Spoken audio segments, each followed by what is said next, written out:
Good afternoon, everybody. My name is Alex, and I'm very excited about being with you all today. During Patient Safety Week, we often talk so much about reporting systems, we talk about checklists, we talk about policies that we can apply. But I'm here today to talk to you about organizational learning. And it doesn't necessarily begin with just policy. It begins with how we as teams, we talk when something doesn't go as planned, when mistakes are made, when a case doesn't turn out the way that we want it to turn out.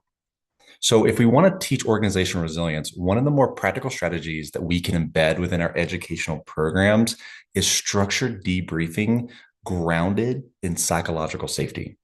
And this is something that any educator we can begin using tomorrow. In many of our healthcare environments, when something goes wrong, the response, if done incorrectly, can look like silence, it can look like blame, and neither of these lead to learning. When we speak of high functioning teams, whether it's inpatient, critical care, emergency medicine, EMS, any high risk settings, high functioning teams, they do something different. They debrief consistently, not just after a catastrophe, but after routine cases. And they follow structure because by using structure, this protects psychological safety. Here is a simple framework that we as educators can teach and we can model. After a case, we gather our team, and there are three really important questions that we can ask. What went well? What could have gone better? And what will we try differently next time? That's it. That is the key to the process of facilitation. But there's another part. The facilitator must be able to model the vulnerability that we're asking our clinicians and frontline individuals to use. They identify something they also could personally improve.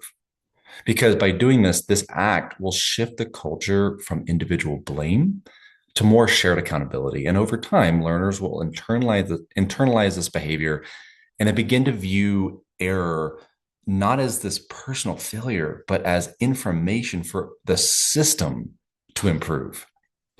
That is organizational learning.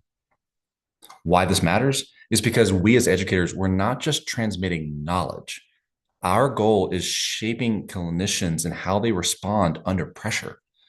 And if learners experience structured debriefing, especially in training, they are much more likely to reproduce this in practice. And when structured reflection becomes the norm, resilience shifts from individual endurance to a collective adaptation. In closing, organizational resilience is not just built on moments of crisis, it is built in small, consistent conversations that we have every day at work.